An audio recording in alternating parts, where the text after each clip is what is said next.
they get it, how does that reflect in any way upon Idaho?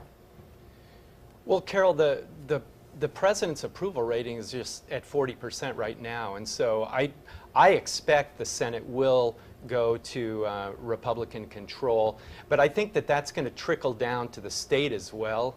I think it's likely that all the constitutional officer positions in the state will stay in Republican hands, even though the first results are in, and Jana Jones appears to be way up against Sherry Ibarra for the superintendent of public instruction race. To me, that's really going to be the race in the state to watch. That's really going to be the only one in my mind that's going to be very close all the way down to the end. Very good. And let me ask you too, Ralph, it did seem like, in my experience, okay, I'm going to give you 30 some odd years as an anchor in this market, pretty strong plate of Democratic candidates in Idaho. Were you pleased as the Democratic chair of your district? Oh yeah, this is the best slate of Democratic candidates we've had since I've been here, which is also about 30 years. And I think it shows how the Democratic Party is changing in this state. So we're very proud of our candidates, and it shows the direction this party is going.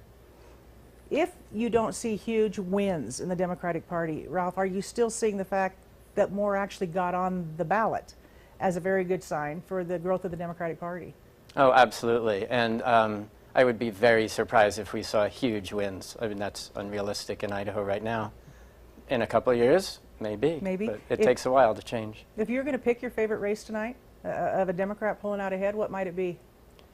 Secretary of State. That's the Holly Woodings and Lawrence Denny. yeah. Yeah. And you think there's a chance, huh? I think there's a chance. That's my favorite race anyway. Yeah. I think it's the one with the clearest difference between the candidates. Yeah, what do you think, Eric? Eric shaking No, his I head. don't. No.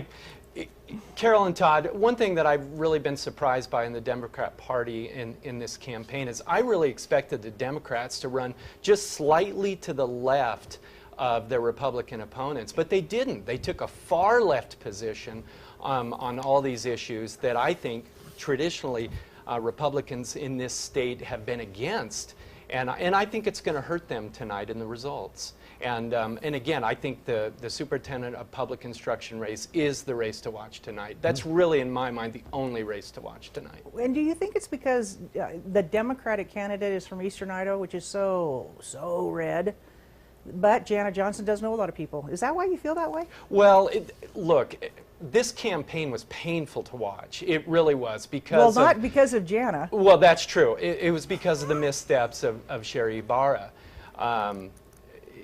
You know, I think she kept the race close with Jana Jones.